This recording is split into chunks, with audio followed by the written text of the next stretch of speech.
आने का नागरिकता तुम्हारे बस की हो तो छीन लेना, तुम्हारे बस की हो तो छीन लेना।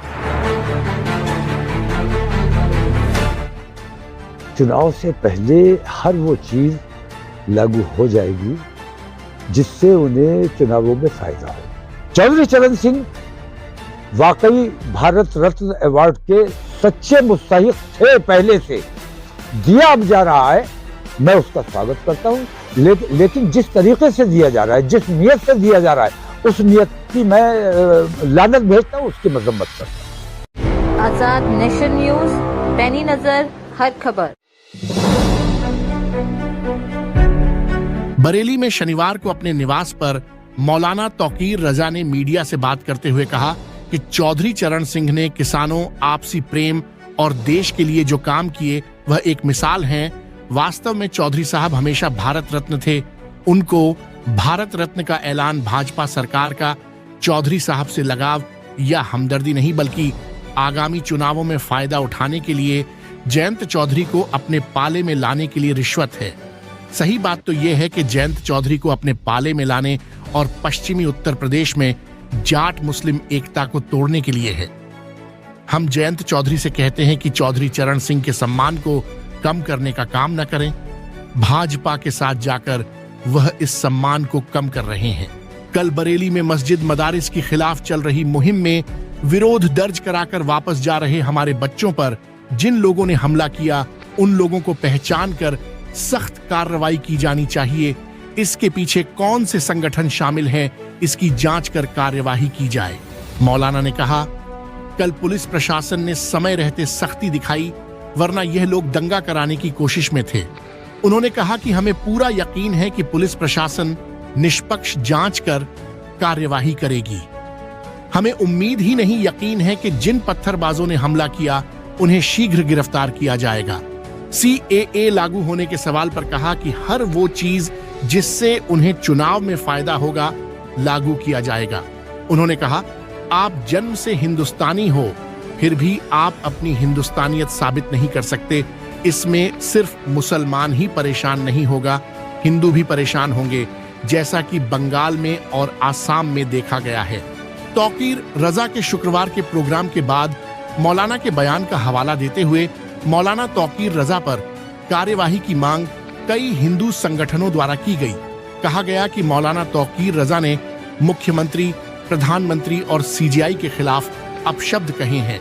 मौलाना पर रासुका के तहत कार्यवाही होनी चाहिए, जिसका जवाब देते हुए मौलाना तौकीर रजा ने कहा कि मैंने उनकी बेईमानियों को उजागर किया है।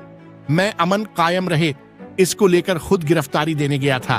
कहा कि अगर मुझे गिरफ्तार करना है तो जब चाहे मुझे गिरफ्तार कर लो, मैं गिरफ्तारी देने के लिए तैयार हूं। चुनाव से पहले हर वो चीज लागू हो जाएगी जिससे उन्हें चुनावों में फायदा हो। रिटायरमेंट से ठीक पहले, एक दिन पहले इतना बड़ा फैसला एक जज कर जाता है, कोई सवाल नहीं उठाया जाता। अभी पिछले 10 साल से इनकी हुकूमत है। चौधरी चरण जैसी नामवर शख्सियत, जिन्होंने अपने देश के लिए कितने बड़े काम किए, किसानों के लिए कितनी जद्दोजहद की, कितनी लड़ाइयां लड़ी, उनको कभी भारत रत्न देने का ख्याल नहीं आया।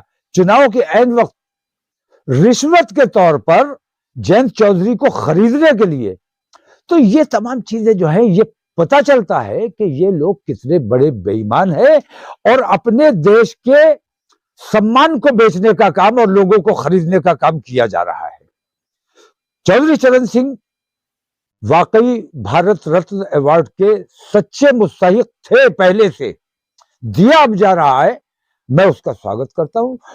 लेकिन जिस तरीके से दिया जा रहा है, जिस नियत से दिया जा रहा है, उस नियत की मैं लानत भेजता हूं, उसकी मजम्मत करता हूं। लेकिन मैं ये पूछता हूं कि अब सारी मीडिया ने ये उल्टी बात क्यों दिखाई? हिंदू आतंकवादियों ने अमन पसंद मुसलमान जो हमारे प्रोग्राम से वापस जा रहे थे, उन पर पथराव किया।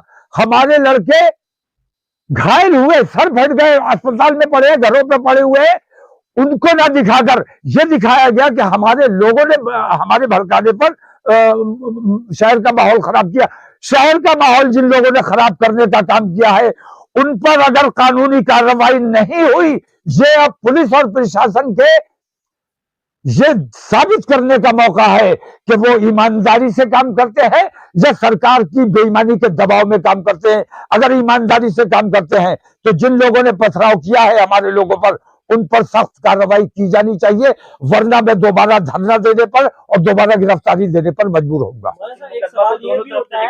मुकदमा 10 तरफ से लिख लो, लेकिन पथराव की वजह क्या हुई, पथराव किसने किया, किसने हमारे जाते अमन पसंद तरीके से जाते हुए लोगों को छतों से पत्थर मारे, यह है जांच का विषय। और जिसने यह काम किया है उस पर कानूनी कार्रवाई होनी चाहिए। आप दूसरों पे मुकदमा कायम कर लो, हम पीटे जा रहे हैं, हम ही पर मुकदमा कायम किया जा रहा है, यह अन्याय है। जिन लोगों ने पत्थर जलाया उनको वहां बैठा लेना चाहिए था, उनकी तरफ से हमारे ऊपर मुकदमा लिखा जाता है, यह अन्याय है।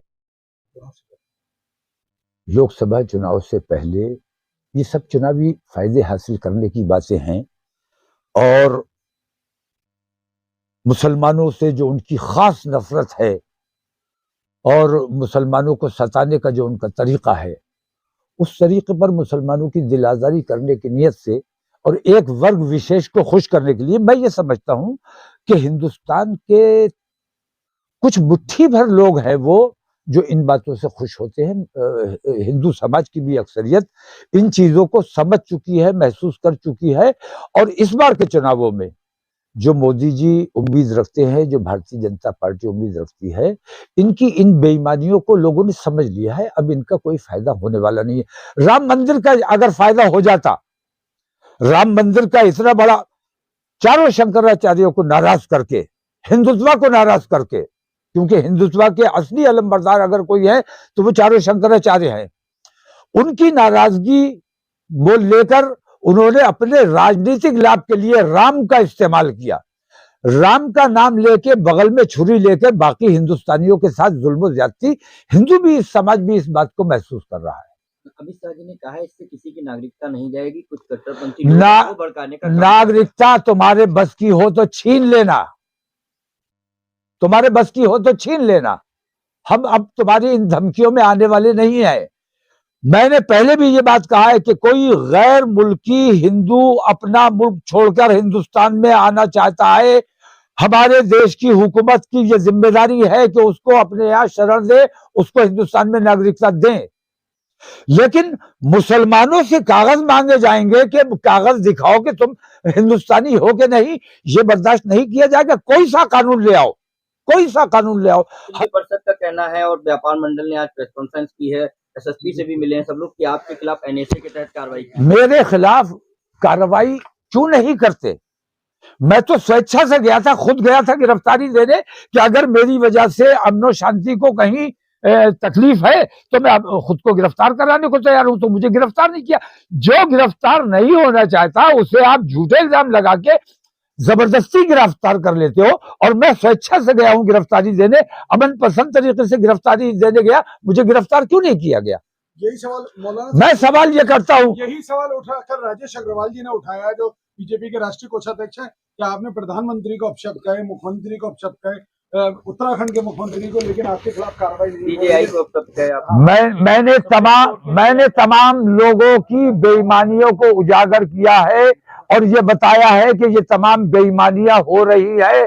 अगर आप ये समझते हो कि ये बेईमानियां नहीं हो रही है तो मुझ पर कानूनी कार्रवाई होनी चाहिए, लेकिन अगर ईमानदारी से देखोगे तो मैंने जिन जिन चीजों की तरफ इशारा किया है वो तमाम बेईमानियां उजागर है, तमाम लोग जानते हैं। इसलिए मुझ पर कोई कानूनी कार्रवाई नहीं की जा सकती, और अगर कर सकते हो मैं तैयार हूं, जब आप चाहो मुझे बुलाओ, मैं गिरफ्तारी देने को तैयार हूं। CAA लागू होगा, देखेंगे क्या करना है, जो करना है वो करेंगे, वक्त आएगा सब काम किया जाएगा, लेकिन ये सब चुनावी फायदे हासिल करने के लिए किया जा रहा है।